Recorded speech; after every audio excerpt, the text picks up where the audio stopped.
candidates who support your cause. The Jewish community has managed to adapt and integrate and create models and institutes of excellence.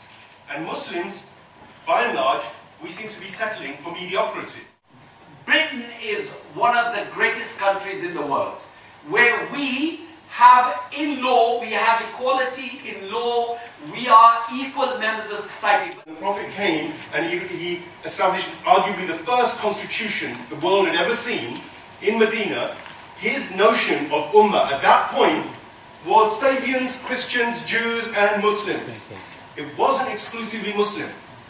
Whether we choose now to turn the word Ummah into something exclusively Muslim is not my problem. It's certainly not the definition that I saw the Prophet use. So to me, our politics is about the politics of Britain, about humanity, the human beings that live in this country. It is the right thing to do. We are British citizens, we pay taxes, we have contributed. Yes, we have problems, but when there are problems, then at least the government and the parliament and those candidates need to give assurance to our community that their vote will be valued. We have nearly 3 million Muslims in this country. There are 4.4% of the population. There are 40 constituencies at least that can be swung with the Muslim vote. I'm not saying for 1 minute, and I would never advise Muslim community to vote for one party. But what I say is that when you have hustings meetings, you invite the candidates, you give them the manifesto, you ask them the question, he who answers your questions rightly vote for him or her.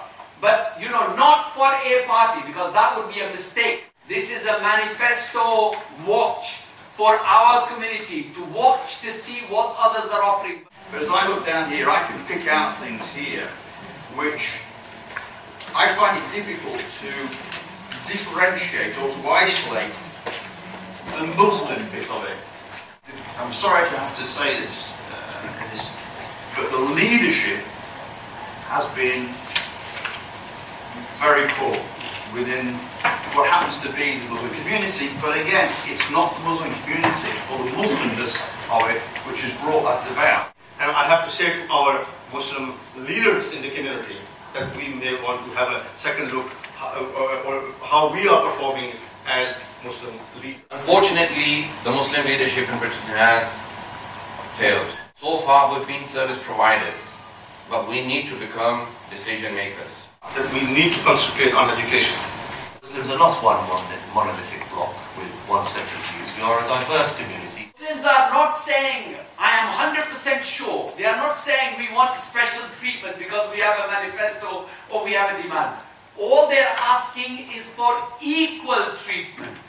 They want to be part of the British society with equal rights and to live peacefully without being demonized on daily basis. Where they can be engaged. We'll be running a lot of forums for the youth and for women separately, where they come and they have a say. There are a lot of women issues as well in terms of Muslims and in terms of policies in this country that doesn't support Muslim women. I'm not just talking about hijab, I'm talking about marriages, I'm talking about divorces, the system that you have to go through. And I feel this is a very, very strong forum that we can all come together united and work with the government. We need to work in our own community. We need to come forward now, because you keep a vacuum and something comes in and fills that vacuum, as has been filled by the people who have nothing to do with Islamic values, Islamic culture, Islamic teachings, or the Islam rules and regulations. When you do not speak for yourselves, then others will speak for you. You may dislike it or you may like it, but that will be your philosophy, your theology and your mind if you do not speak for yourself. We Muslims are not expecting nor demanding anything more than others. We just want equal treatment and equal rights in practice, not only on paper. I've been in politics for over 38 years. I have never come across the Muslim community actually trying to set their own agenda to see what they need.